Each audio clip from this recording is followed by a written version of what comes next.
Alright, so we weren't going to come up here originally because of all the rain. Hurricane Florence is going on right now in North Carolina and South Carolina. And we've had nothing but rain up here for the last week or more. Actually, most of the summer it's been pretty rainy and blistering hot. So this is the first weekend I think that we've been up here at the property that it wasn't unbearably hot. We still don't have electric up here. I talked to the electric company this week, and they, because of all the rain and storms, they're behind schedule. So now they're telling us it will be within 2 weeks. They're going to try to get us on the schedule for next week.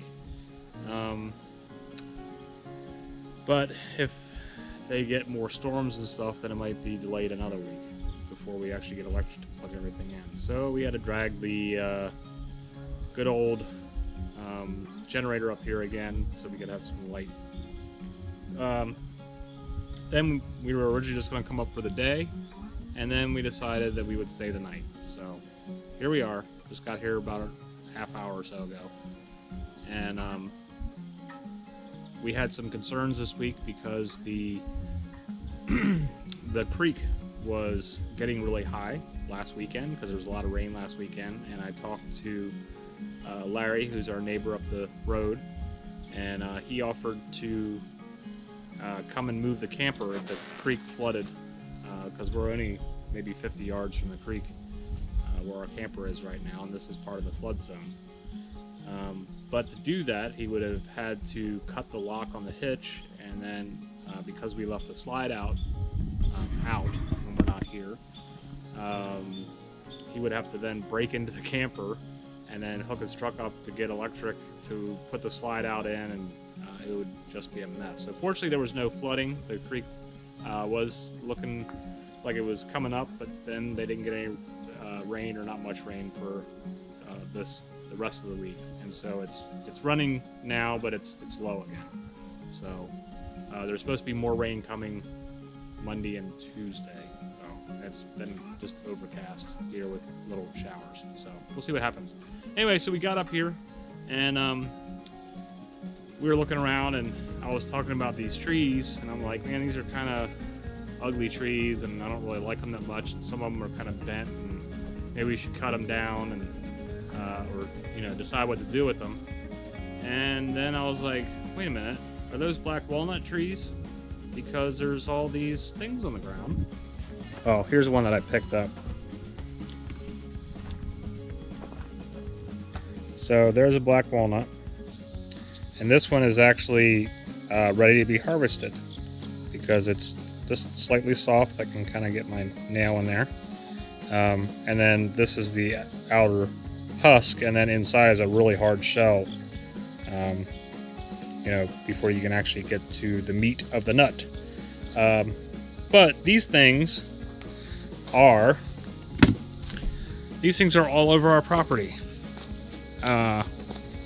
This is one right here next to the pop-up camper that goes way up there, and then there's two more over there in front of the three sister trees, the sycamores. But there's two right there that are pretty big, and there's more around. I don't have any more to show you from right where I'm standing here, but there's a lot more along the front road of our property out that direction.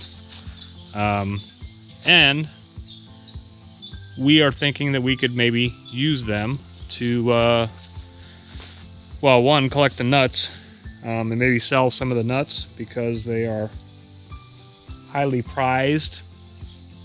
I don't know about highly prized, but anyway, they're supposed to be really good for baking. And then they're better than the type of walnuts that you get in the store.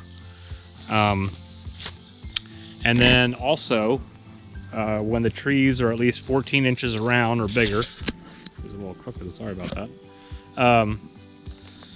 You can tap them for sap to make black walnut syrup, which sells for a stupid amount of money. Now it does take approximately 60 gallons of sap to make 1 gallon of syrup. But if we've got multiple trees that we can tap, I already have some spiles and a couple of buckets. We'll have to get some more if we want to make like a line. But we could actually maybe make some syrup over the coming years with keeping some of these trees. Possible money-making items on our property. We've got, a lot of cedar all through here. We're going to keep the big ones because we like them. A lot of the small ones that we're planning on cutting out that are growing up underneath of these other trees, we're going to cut and use for projects like building a picnic table, benches, and I think even some of the smaller ones we could use for maybe some wood carving projects, and who knows what might come out of that we could, I don't know, maybe we'll make some stuff and sell some stuff. We'll see what happens. So yeah, so here we are up at the property. It is now the middle of September. Like I said, Hurricane Florence is going on down south. We're supposed to get some residual rain from that come Monday and Tuesday. Hopefully it won't be too bad to make the creek come up too high to flood. But I think in this area here, we're in the 1 to 2 inch mark of rain. Back farther down to the road. And as far as you can see up that way is our property.